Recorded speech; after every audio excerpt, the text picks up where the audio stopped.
Si Aota, ang kapitan ng judo club, ay isang kababata at karibal ni Akagi. Napansin niya ang angking galing ni... Dahil desperado na siyang pilitin si Sakuragi na sumali sa judo club, ipinain niya mga litrato ni Haruko sa kanya. O ano, Hanabishi Sakuragi? Kapag pumayag kang sumali sa judo club, mapapasayo na ang mga litratong ito ni Haruko. Pangako yan! Ano sinabi mo? Patay pumayag niya yata. Ano magagawa natin? Ganyan na talaga siya eh. Gusto kong maglaro ng basketball!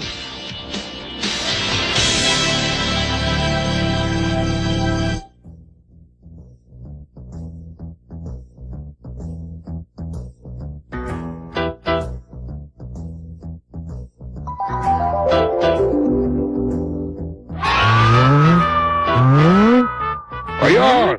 Ayan! Ayan! Ayan! Ayan! Mukhang kinagat niya na yung pain. Hindi ba ganda ito? Ang mga litrato ito ni Haruko ay mula sa elementary hanggang sa junior high school. Mahihirapan ako ipamigay ang mga ito. Talagang nakapanghihinayang. Sakuragi, siguro naman alam mo rin ang nararamdaman ko sa kanya. Dahil katulad ko, in love ka rin kay Haruko, hindi ba? I know! Mukhang nagkakasundo pa ang dalawang yun Parehong gugong. Alam mo bang 5 taon ako naghintay para lang makuha ang mga ito? Napakatagal nun, hindi ba? Naiintindihan mo ba ako, Sakuragi? I understand. Kung ganun alam mong ginagawa ko ito dahil sa matinding pangangailangan, kaya sumali ka na sa judo club, Sakuragi!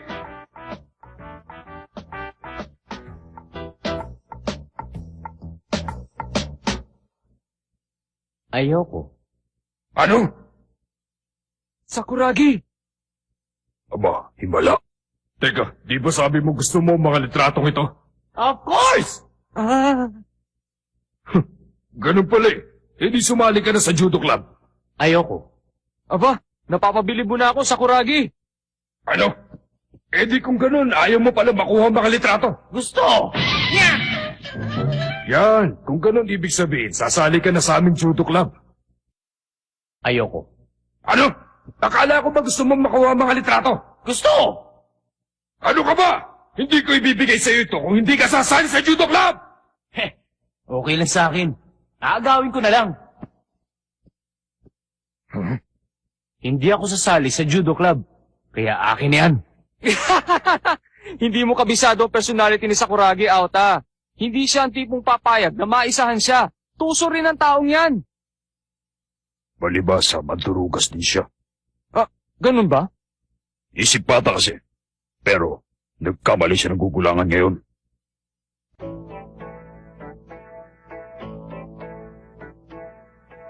Ano? Aagawin mo? Alam mo, 2 pa lang kayo ni Akagi na nagmatapang na nagsabi sa akin ng ganyan. Si Gori? Bakit? Paano mo nakilala si Kapitan Gorilla, Mr. Judo? Hindi mo ba alam yon? Kahit nung nasa elementary pa lang kami, magkalaban na kami ni Akagi. Hindi ko makakalimutan ng grade 5 pa lang kami. Miyembro na ako ng judo club noon.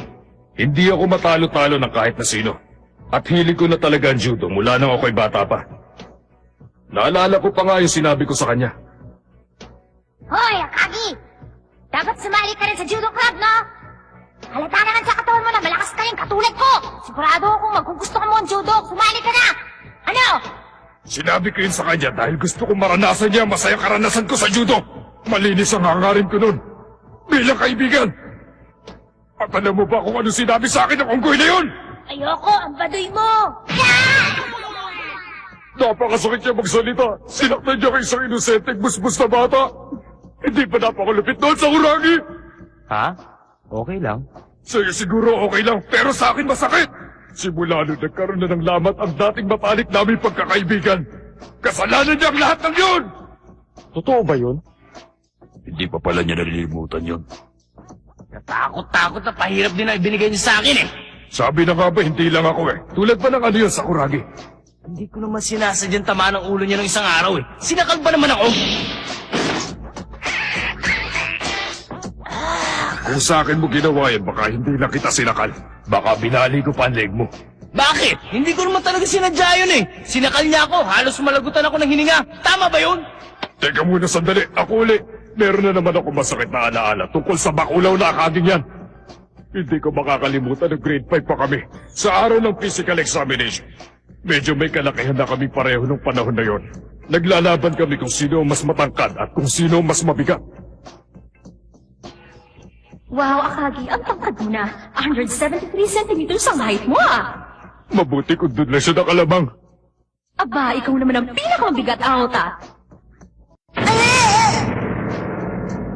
Sabi na nga eh, yan ang napala mo sa kajujudo mo, kaya umikli tuloy ang mga hita mo.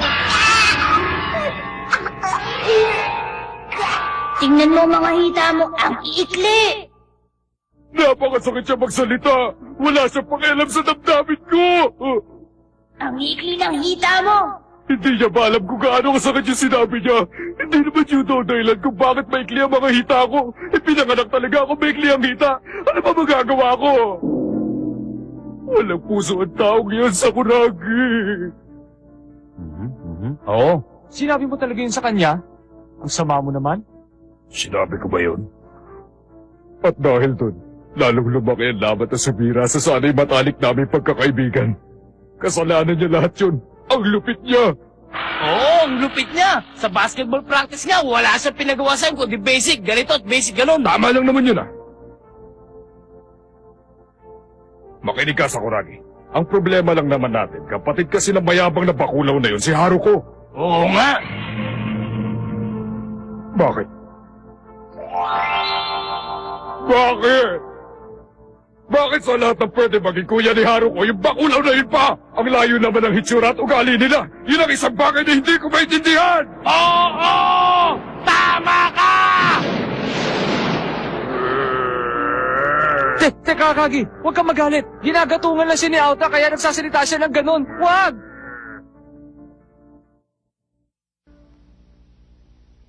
O anong say mo, Sakuragi? Magsanib pwersa tayo. Parehos naman natin kalaban si Akagi. Pabagsakin natin siya. Oo!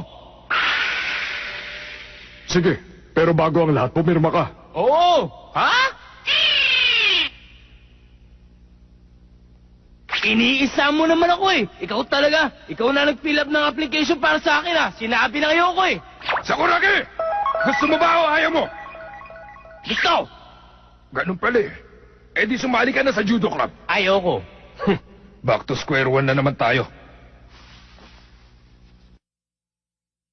Ang sabi ko kanina, aagawin ko sa'yo ang mga yan. Gusto ko lang maging malinaw ang lahat. Ang akala ko pa naman matadaan natin ito sa matinong usapan. Wala nang dapat pag-usapan pa!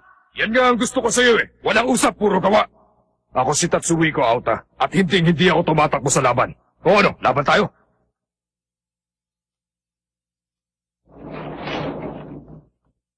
Sir!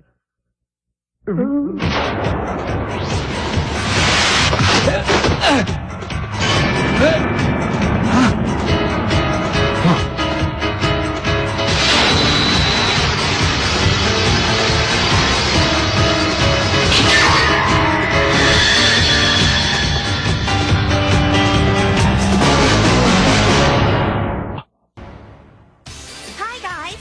The first part of Slam Dunk was fun, wasn't it? Basketball's great! Let's play it together! Thanks for waiting! The second part of Slam Dunk will start in a minute! Let's get together in front of TV!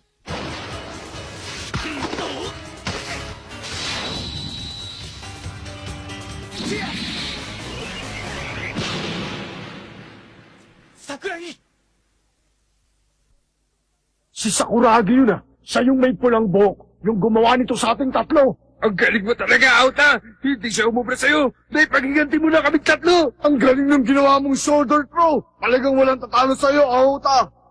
Buti ka sa'yo, Sakuragi! Tumigil kayo. Pasensya ka na sa amin, Aota. Aray ko. Bago ko siya binalibag kanina, parang may naramdaman ako takot na kailangan ko lumayo sa kanya.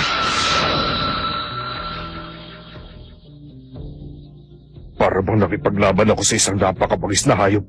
Parang nalabanan ko lang sa dala ng takot ko. Ang daya mo! Ginamitan mo ko ng judo. Naghahamon ka ba talaga, ha? Buti nga sa'yo, Sakuragi. Akagi, nabalibag na siya. Dapat tumulong na tayo. Baka mapano pa siya dyan.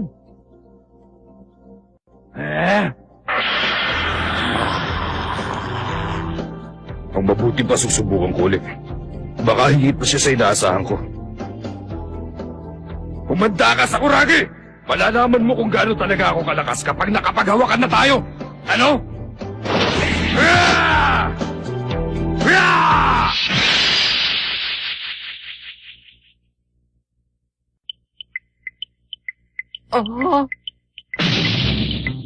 Ah, Auta! Ginawa niya rin sa atin yan eh. Sobra ka, Sakuragi. Ang daya mo talaga. Gumamit ka ng judo. Foul lang headbutt, bawal yun! si Raba mga yun, hindi naman siya marunong ng judo eh. Loko-loko talaga lahat yung mga taga-judo club na yan. Ayan! Jackpot! Nasa akin ang mga litrato ni Haruko. Nung panahon di ko pa siya kilala. Basta nasa akin ang mga ito, hindi ko na kayo kailangan. Sabihin nyo na lang kay Judoy na magpagaling siya. Oh, teka muna!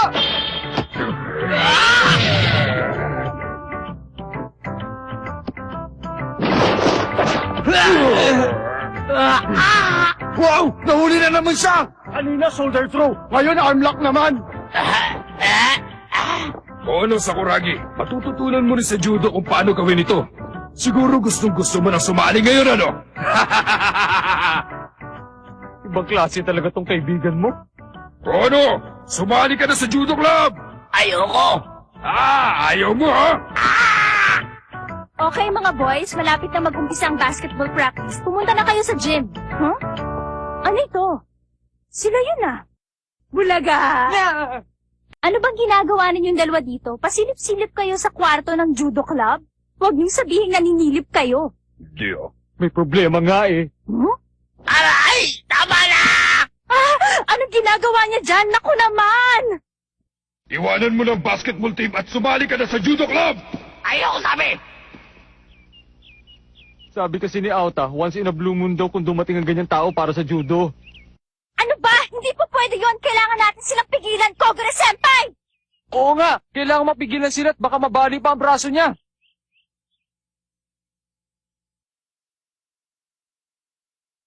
Oh? Aba, teka muna. Hindi ko kaya pigilan ng dalawang yun, ano? Baka ako pa mabalian ng buto. Ayoko nga. Akagi, bakit hindi ka pumunta doon at awatin sila? Ikaw lang naman na may kayang gumawa nun eh. Sige na. Akagi-senpai! Huwag kayo mag-alala. Pipilitin niyo mag-judo tapos babalian niya ng braso para naman siyang timang kung gagawin niya yun. Kahit na. Paano kung masulot nga nila si Sakuragi sa basketball team? Ngayon pa natututo na si Sakuragi na maglaro ng basketball, saka pa siya mawawala. Desisyon na ni Sakuragi yun. Hindi natin siya pwedeng piliting maglaro ng basketball. Tutal umabot ka na hanggang dito. Pakakawalan na kita.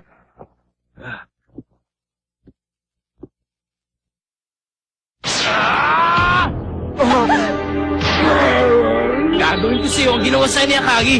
Ibigay mo na sa akin ang mga litrato ni Haruko. Judoy! Napakalakas ng mga braso. Talagang nababagay kang sumali sa aming judo club.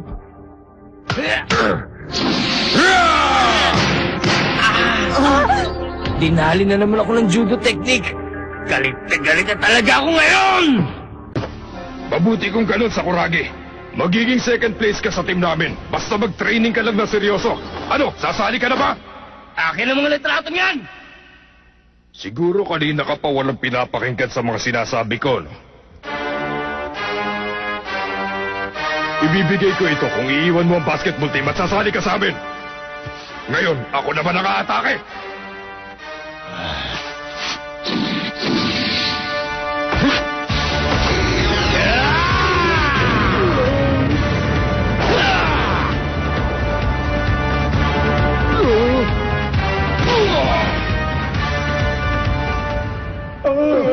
Shoulder wheel yun ah!